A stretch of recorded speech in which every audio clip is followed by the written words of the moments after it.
There are certain non-Islamic religions who put the blame only on Eve, may Allah be pleased with her, for tempting Adam to eat the forbidden fruit, because of which humankind is born in sin.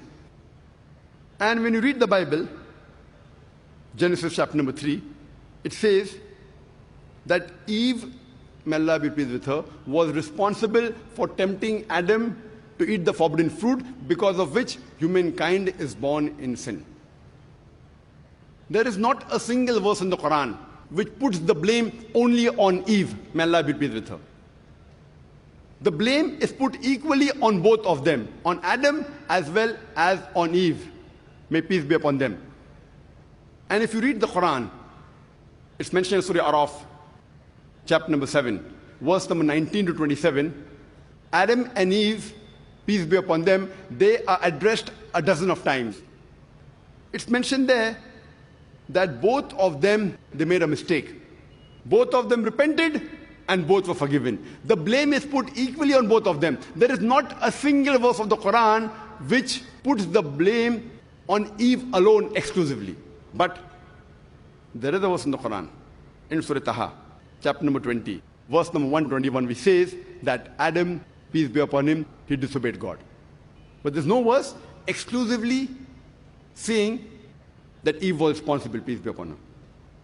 But overall, if you read the Quran, as I said, you cannot pick up one verse. If you read the Quran overall, we have to agree that both of them, they made a mistake, both of them repented, and both were forgiven.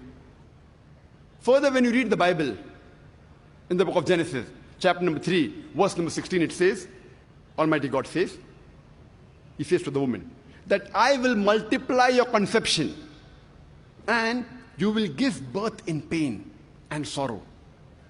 And your desire shall be your husband, and he will rule over you. So according to the Bible, pregnancy is a curse of Almighty God. It's a punishment. God says, I will multiply you in conception, and you will bear children in pain and sorrow. As though it's a punishment of Almighty God on the woman. Pregnancy is a curse, it's a punishment. And it says that your desire shall be that of your husband, and he will rule you. In fact, if you read the Quran, there's a great contrast. The Quran says exactly the opposite. The Quran uplifts the woman because of pregnancy. The Quran says in Surah Nisa, chapter number 4, verse number 1, it says, respect the womb that bore you. Quran says in Surah Luqman, chapter number 31, verse number 14, we have enjoined on the human beings to be kind to the parents. In travail upon travail did the mother bore you, and in pain did she give you birth. The Quran says, respect your parents, especially your mother, because she bore you in pain.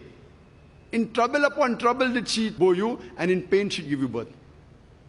Same message repeated in Surah Ahqaf, chapter number 46, verse number 15.